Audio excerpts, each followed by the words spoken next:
사업전환 촉진에 관해서 이야기를 해보도록 하겠습니다. 자, 먼저 내용을 알아야겠죠? 사업전환을 촉진하는 거예요. 이것은 양말을 만들던 양말이에요.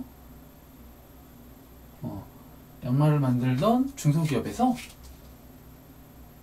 와이셔츠를 만들겠대요. 왜 만들까요?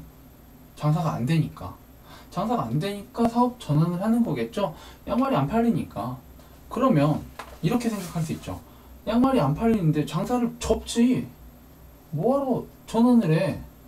근데 기존에 공장도 있었고, 나라 입장에서 보면, 이 한국이라는 나라 입장에서 보면 요거를 생산을 안 해요. 만약에 장사가 안 돼서, 그러면 어마어마한 손해입니다. 이것도.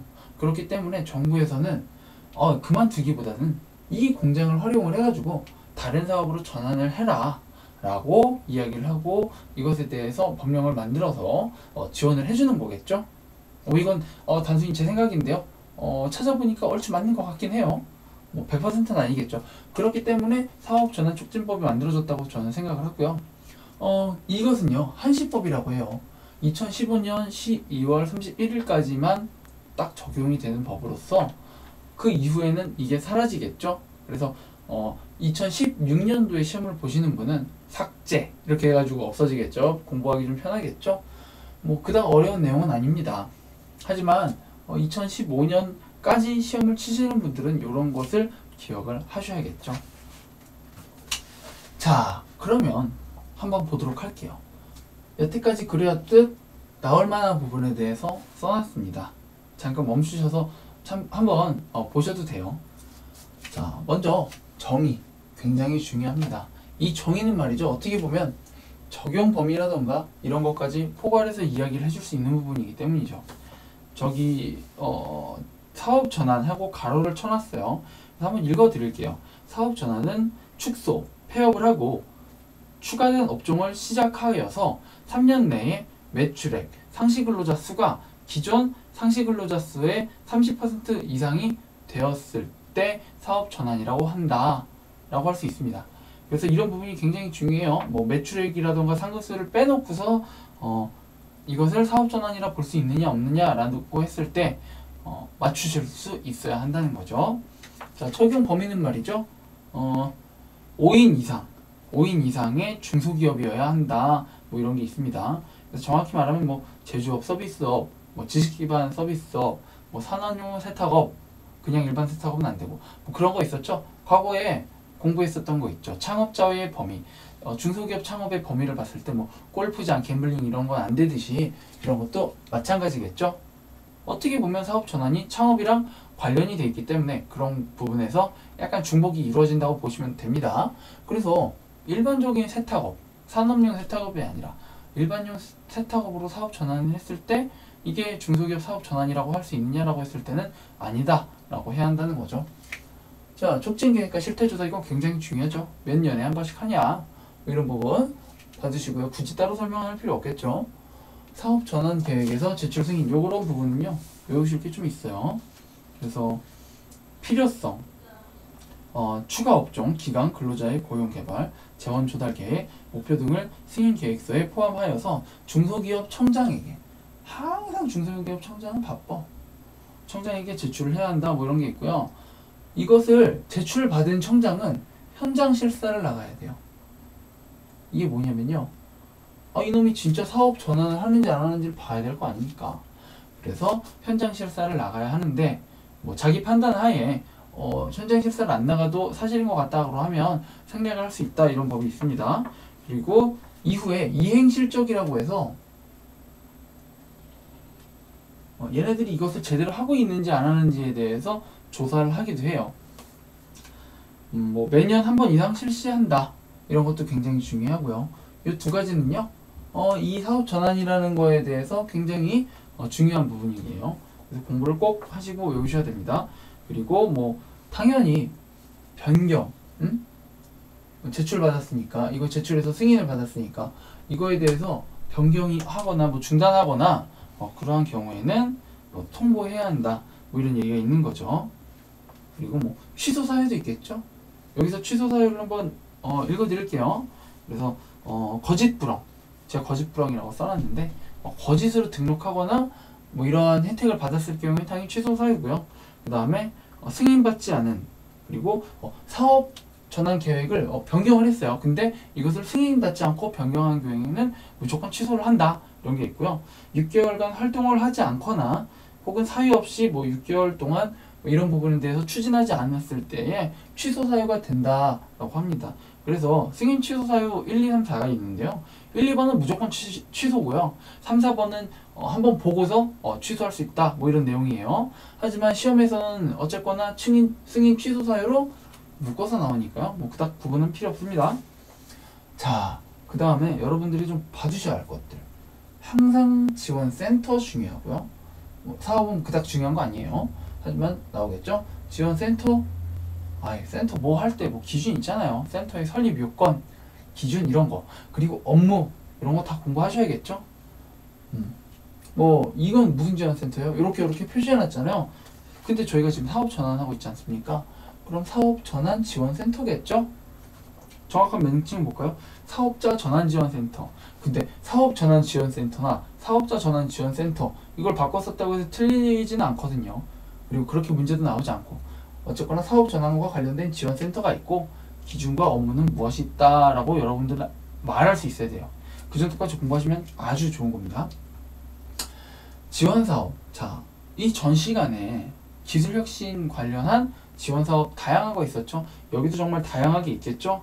그래서 여기에는 뭐 정보를 제공하고 이런 거에 컨설팅 해주고 인수합병 해주고 자금 땡겨주고 능력 개발 고용 안전 해주고 유설비 유통 지원 입지 지원 창업 투자에서 조합 시 3년 내에 40% 그러니까 투자 의무 비율에 뭐 포함시켜주고 세제상의 지원, 다양한 지원을 해준다라고만 알아두시면 돼요. 물론 여기서 시험이 나올 수 있기 때문에요. 알아두시면 굉장히 좋고요.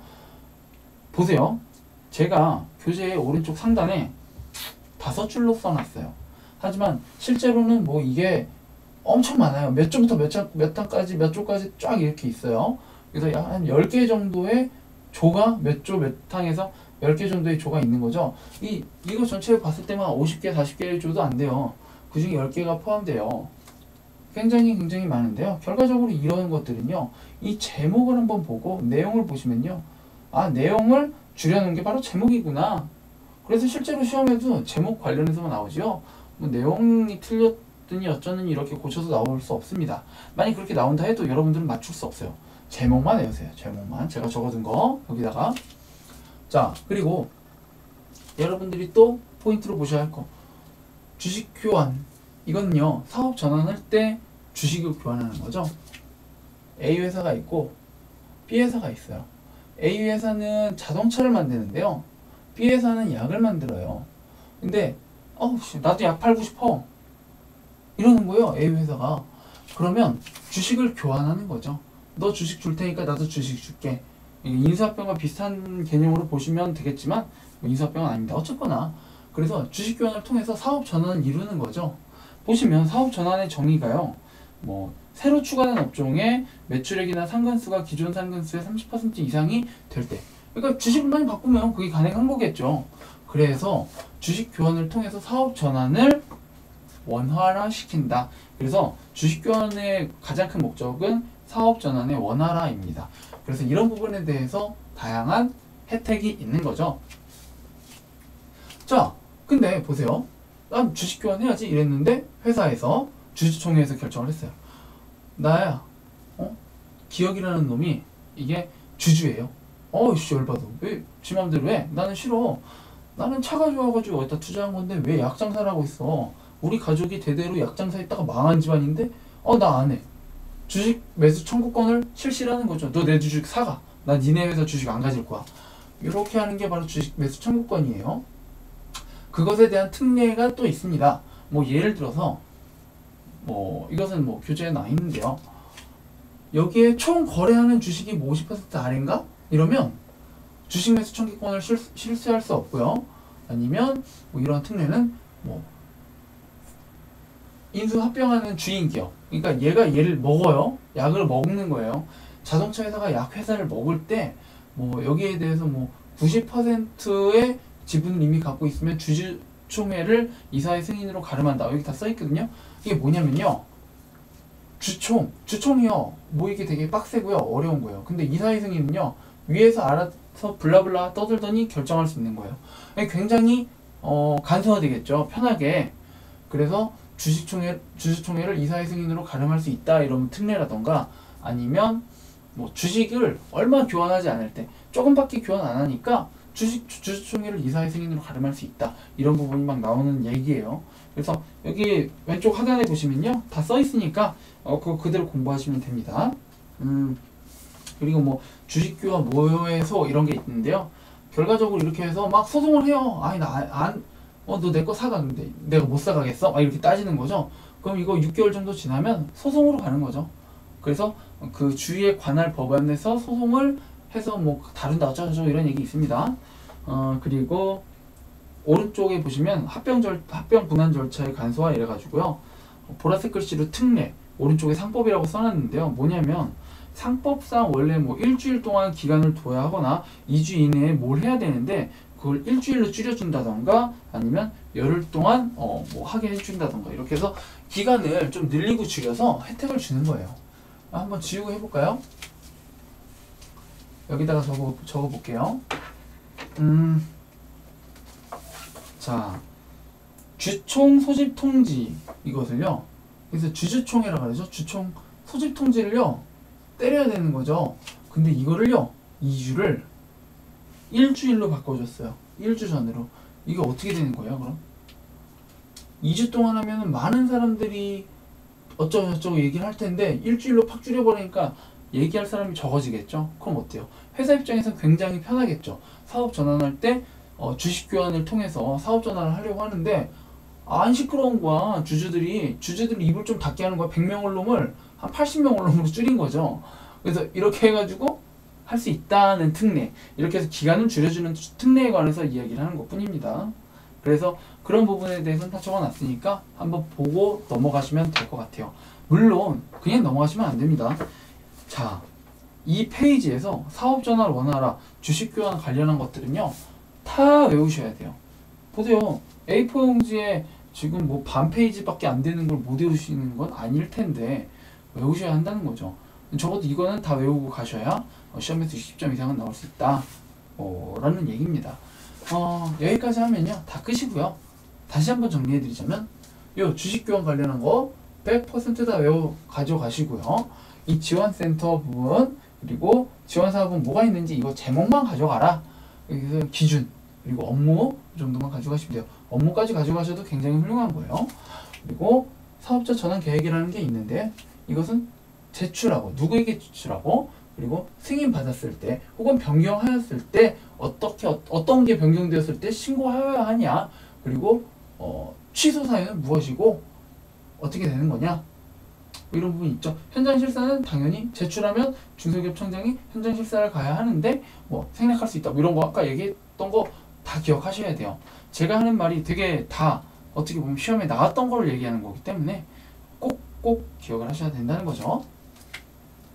그리고 뭐 특징계획, 실태조사 이건 당연히 외워야 되는 거고 이 정도까지만 해두시면 뭐 충분하겠네요.